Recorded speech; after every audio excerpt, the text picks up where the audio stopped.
မင်းကလေးတယောက်ဟာထမင်းစားတိုင်းခွေးနဲ့လူပြီးစားခဲ့ရရှာပါတယ်သူ့ရဲ့မိထွေးကသူ့ကိုထမင်းစက်ပွဲမှာဘယ်တော့မှထိုင်ခွင့်မပေးခဲ့ပါဘူးအမိန့်ကိုနည်းနည်းလေးဖီဆန်မိတာနဲ့မိထွေးရဲ့စူပူချိန်မောင်းခြင်းကိုခံရပါတယ်အဲ့ဒီမင်းကလေးအိမ်အောင်ကြပြီးတဲ့နောက်မှာလည်းအကျင့်ပါနေတာကြောင့်ထမင်းကိုအမြန်လူယူပြီးကျန်းပြင်မှာစောင့်ကြောက်ထိုင်စားလေးရှိပါတယ်ဒါကိုသူ့ရောက်ခမကမြင်သွားပြီးစပွဲမှာထိုင်စားဖို့ပြောပေမဲ့မင်းကလေးကတော့အရိုက်ခံရမှာကြောက်တယ်လို့ပြန်ပြောခဲ့ပါတယ်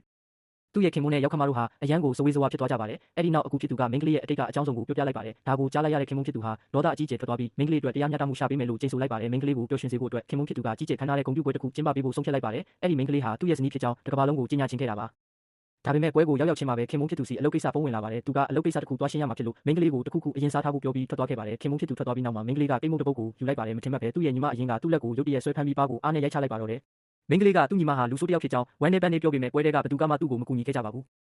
ညီမဖြစ်သူကနင်ဒီကိုဘာလာလောက်တာလဲလို့မေးတဲ့အခါမင်းကလေးကသူဟာခင်မုန်းဖြစ်သူရဲ့စစ်ဆက်ထားသူဖြစ်ကြောင်းပြန်ပြောပါတယ်ဒါပေမဲ့ပွဲတဲကလူတွေကတော့ဒီလိုတတိကြီးကအယူမတယောက်ကိုပက်ထက်လိုက်မယ်လို့မယုံကြည်ခဲ့ကြပါဘူးပြောင်းပြန်အနေနဲ့ညီမဖြစ်သူကသာသူဟာခင်မုန်းဖြစ်သူရဲ့တကယ်စစ်ဆက်ထားသူဖြစ်တယ်လို့လိန်ညာပြောဆိုလိုက်ပါတယ်ဒါကိုကြားတဲ့အခါဘေးကလူတွေကညီမဖြစ်သူကိုဖားကြပါတော့တယ်ဘာလို့လဲဆိုတော့ခင်မုန်းဖြစ်သူရဲ့ချမ်းသာကြွယ်ဝမှုဟာတိုင်းပြည်မှာပြန်ပဲမရှိလို့ပါပဲ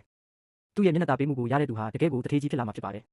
ဒါကြောင့်လူတိုင်းကညီမဖြစ်သူဘက်ကနေပြီးမင်းကလေးကိုဝိုင်းဝန်းအပြစ်တင်ကြပါတယ်အဲ့ဒီအချိန်မှာညီမဖြစ်သူကပိုးပြီးဘဝင်မြင့်လာကမင်းကလေးကိုနောက်တစ်ကြိမ်ပါထက်ရိုက်လိုက်ပါတယ်အဲ့ဒီအခါမင်းကလေးရဲ့လက်ထဲကပတိလက်ပတ်လေးဟာမြေကြီးပေါ်ပြုတ်ကျသွားပါတယ်လူတိုင်းကဒါဟာခင်မုန်းဖြစ်သူရဲ့အမတ်သားဖြစ်တဲ့လက်ပတ်ဆိုတာချက်ချင်းမှတ်မိသွားကြပါတယ်ညီမဖြစ်သူကတော့မင်းကလေးကခိုးယူထားတာပါလို့အမြင်ရှင်းပြပါတယ်ပြီးနောက်ပလင်းတစ်လုံးကိုကောက်ယူပြီးမင်းကလေးစီကိုပစ်ပေါက်လိုက်ပါတယ်ဒါပေမဲ့အဲ့ဒီအချိန်မှာပဲခင်မုန်းဖြစ်သူဟာအချိန်မီရောက်ရှိလာပါတယ်သူဟာမြေကြီးပေါ်ကလက်ပတ်နဲ့ဒဏ်ရာရသွားတဲ့သူ့ဇနီးကိုကြည့်နေချိန်မှာတော့ညီမဖြစ်သူနဲ့မိသားစုဟာတိတ်တဆိတ်ထွက်ပြေးဖို့ကြိုးစားနေကြပါတော့တယ်